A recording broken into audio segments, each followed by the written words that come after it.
jeune président antichrist viendra au pouvoir et la cathédrale Notre-Dame brûlera. Et ce sera le début de la chute de la France. Nostradamus, 1555.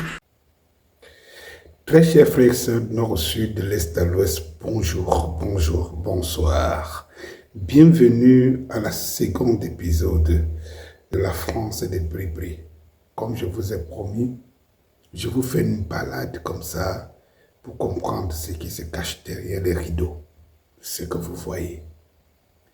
Eh bien, restez confortablement, surtout, ne perdez pas une seconde de ce que je veux vous dire tout de suite et partagez au maximum. Parce que la vie des uns et des autres, y compris la mienne, en dépend. Je vous présente l'image que vous voyez. Et là, maintenant, ça, c'est le musée Napoléon de Louvre, que vous connaissez très bien.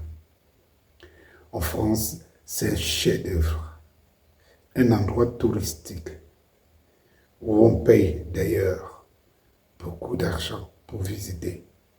Un endroit mythique, un endroit qui a l'image de la France très ancienne. Oui, un endroit qui montre toute la splendeur intellectuelle de la France. Et un architecte P est venu y coller et inauguré en 1989 la pyramide, la plus grande pyramide de verre du monde. C'est un endroit que si vous arrivez en France et tout, vous aurez bien envie de visiter. Il le mérite.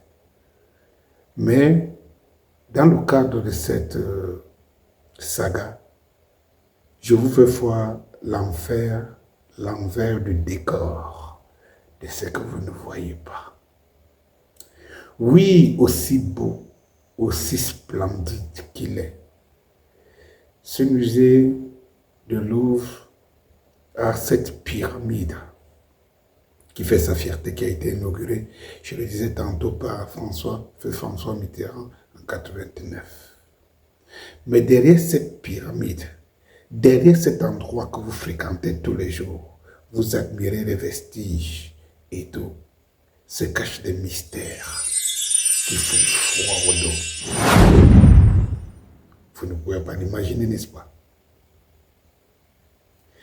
Il y a effectivement moins d'un an, sortait, 9 mois pratiquement, sortait un film documentaire appelé Les Survivantes. Donc, voici l'affiche de la bande-annonce que je vous présente. Alors, les survivantes, effectivement, ce sont des femmes qui avaient décidé de présenter, de témoigner à découvert, de brader tous les risques, parce que ce sont des femmes qui ont vécu l'enfer dans leur adolescence, et des femmes qui ont vu des choses, et des femmes qu'on a fait faire des choses, des rituels sacrificiels sur les enfants. Je vous dis, derrière ces paquets de verre splendides se passent des choses terribles. Et à ce moment, je me pose la question, et j'aimerais toujours vous la poser, et posez-la à qui vous voulez. Comment les Français se sont tus et se taisent face à ça? Sont-ils autant terrorisés? Ce n'est pas possible. Oui, les survivantes, ces femmes qui témoignent l'horreur que vivent des enfants, la pédophilie d'une manière sauvage et barbare, la torture des enfants entre 6 et 10 ans. Et ces femmes témoignent à visage à découvert. Et parmi une femme très haute personnalité, je ne m'en vais pas directement vous dévoiler la révélation qu'elle fait. Et c'est pour ça que je dis, je pose toujours la question. Vous qui vivez en France et vous les Français qui me regardez, posez-vous des vraies questions. Êtes-vous si aveugle? Êtes-vous si... Avez-vous des oreilles aussi bouchées? Non, je ne crois pas. Êtes-vous envoûté? Peut-être. Mais si vous le savez, comme on dit chez nous, lorsque le charme, vous êtes conscient que vous êtes charmé, c'est que vous ne l'êtes plus. Vous avez dominé le charme. Si vous m'écoutez et que vous prenez conscience de ce que je dis et je vous révèle, cela veut dire que vous devez vous retourner et vous dire qu'est-ce qu'il faut faire. Ne faut-il pas détruire cette société? Oui, la France est devenue un chantre de pédophilie où les enfants disparaissent, torturent, décapitent. On les décapite, on les déchire des corps, on fait des rituels comme ça dans les endroits que vous fréquentez tous les jours. C'est pour ça que je vous dis, dans ce numéro, je vous parle de l'envers du décor. Je m'en vais donc vous dire que lorsque vous allez regarder ce documentaire, ce film documentaire, il faudra y retourner. Il y a une dame, un fonctionnaire hautement bien placé, qui incrimine la personnalité dirigeante de la République française. Vous voulez que c'est moi qui prononce encore son nom? Oui. Elle a vécu. On l'a fait voir. Elle témoigne un visage découvert. Ce n'est ni de la calomnie, ni quoi que ce soit. Elle a vu la plus grande personnalité de France actuelle, dirigeant actuel, en train de participer à ces rituels de torture, d'éventrage, de décapitage des enfants. Oui, vous avez des gens qui vous dirigent, qui boivent du sang au quotidien. Chers Français, le sang de vos enfants, le sang on ôte aux enfants ce qu'ils pouvaient être demain. Oui, lorsque la première personnalité de France actuelle annonçait « La bête est là », la bête de l'événement arrive. Et pour secouer la tête, elle est là. Oui, la bête, elle est là. Elle sévit au milieu de vous.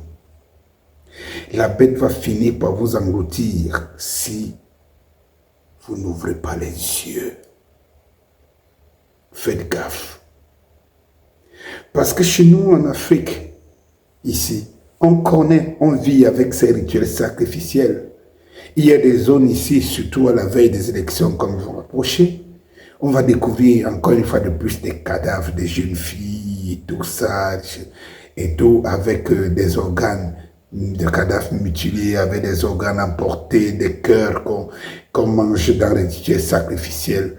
La France est quelque chose comme ça. C'est plus lourd que vous ne le croyez. Mais je pose encore des questions. Comment